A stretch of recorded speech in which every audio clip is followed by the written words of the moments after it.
وہ ڈانس پارٹیوں کے درمیان اپنی بیوی کو دوسرے مرد کے ساتھ ڈانس کرنے کی اجازت دے دیتے ہیں۔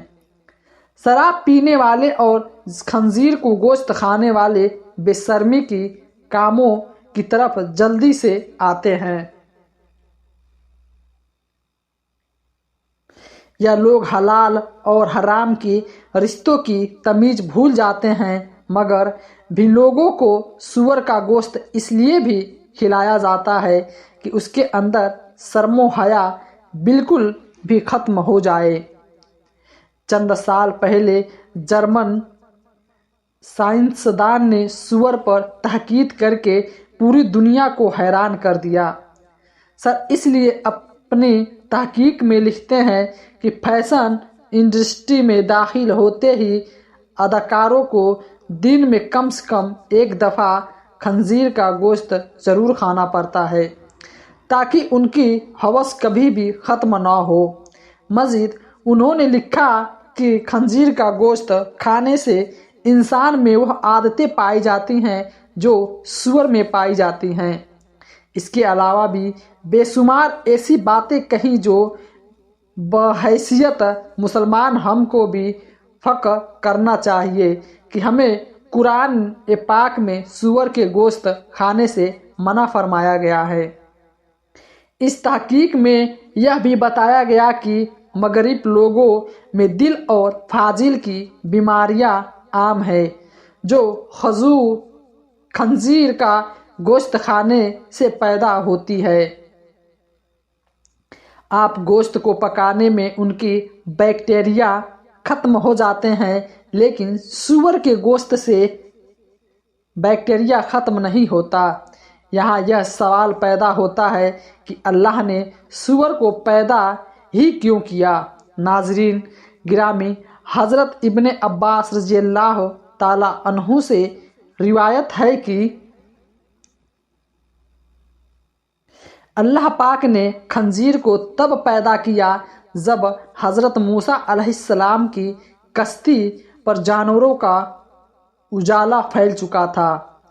چنانچہ جب خنزیروں کو پیدا کیا گیا تو انہوں نے سب جانوروں کو کھجلا کھایا، اور سور اس لیے گندا ترین جانور ہے جو گندی چیزوں کو کھانا پسند کرتا ہے۔ وہ زمین سے زہریلے کیڑے مکوڑے اور شراب کو بھی کھا جاتا ہے، اس لیے اللہ پاک نے اس کو پیدا فرمایا تاکہ سور زمین سے گندگی کو صاف کرتا رہے۔ یہ جانور اپنے اندر زہریلے چیزوں کو داخل کر لیتا ہے۔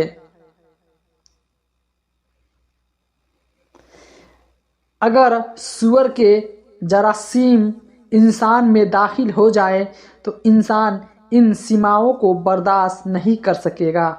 آج سائنسدان یہ کہتے ہوئے بھی نہیں تھکتے کہ سور کا گوشت انسان کی صحت کے لیے بہت خطرناک ہے۔ ویسے تو مسلمان اگر ڈاکٹر صاحب کو یہ نہ بھی بتاتے تو ہمیں تو قرآن میں پہلے ہی یہ بتایا جا چکا ہے کہ ایک تحقیق سے یہ بات بھی سامنے آئی ہے کہ سور کا گوشت کھانے والے انسان میں عام انسان کی نسبت 70% بے حیائی زیادہ ہوتی ہے۔ مغربی لوگوں میں جو بے حیائی عام ہے، اس کی وجہ بھی سور کا گوشت ہے۔ جب مسلمان مغربی علاقوں میں جاتے ہیں تو یہ گوشت مسلمانوں کو بھی کھلایا جاتا ہے، اور مغربی علاقوں میں بڑے بڑے ہوٹلوں میں شراب اور کھانے کے ذریعے سے مسلمانوں کو یہ سور کا گوشت کھلایا جاتا ہے اور شراب میں ملا کر پلایا جاتا ہے، جس وجہ سے وہ بے حیائی میں عجور پر آ جاتے ہیں۔ لیکن بدقسمتی تو یہ ہے کہ ہمارے پاس کوئی ایسی لیبارٹری نہیں جس کی مدد سے ہم مغرب میں سے آنے والی دوائیوں کو چیک کر سکیں کہ ان میں سور کا گوشت ملایا جا رہا ہے یا نہیں۔ مگر بھی لوگ بہت طاقتور ہیں، اور یہ یہودی ہیں جو دوائیوں میں بھی سور کے گوشت اور خون کا استعمال کرتے ہیں۔ ان کے خلاف کوئی آواز نہیں اٹھانے والا، اگر کوئی ان کے خلاف آواز اٹھاتا ہے تو ان کو یہودی پیسے سے خرید لیتے ہیں۔ یہودی مسلمانوں کو نیچا گرانے کے لیے ہر بار استعمال کر رہے ہیں۔ یہودی لوگ برائیوں کو اچھائی کا تاج پہنا کر مسلمانوں میں عام کرنے کی کوشش کرتے ہیں۔ جس طرح حلال چیزوں کے ساتھ سور کا گوشت ملا کر وہ ہمیں کھلاتے ہیں اور ہمیں ہی فروخت کرتے ہیں، یہودی میڈیا کے ذریعے سے ہم کو بتاتے ہیں کہ ہماری دوائی بہترین اور صحت کے لیے بہت فائدہ مند ہے، لیکن حقیقت اس کے بالکل ہی الٹ ہوتی ہے۔